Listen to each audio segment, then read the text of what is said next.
Inilah rekaman detik-detik artileri Batalion DPR Kaskad menghancurkan benteng nasionalis Ukraina di arah Ukledar. Rekamannya beredar di Telegram pada Kamis 3 November 2022. Dalam keterangan unggahan disebutkan sejumlah besar UAV para pasukan Kaskad Formasi Taktis Militer DPR sangat membantu mereka selama serangan di Azovstal dan menyelamatkan nyawa para pejuang.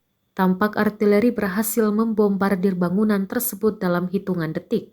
Diketahui perang antara pasukan militer Rusia dengan Ukraina hingga Kamis 3 November 2022 terhitung telah berlangsung 253 hari. Konflik bersenjata di antara negara bertetangga tersebut sampai saat ini pun terus berlanjut dan belum terlihat tanda-tanda untuk segera berakhir.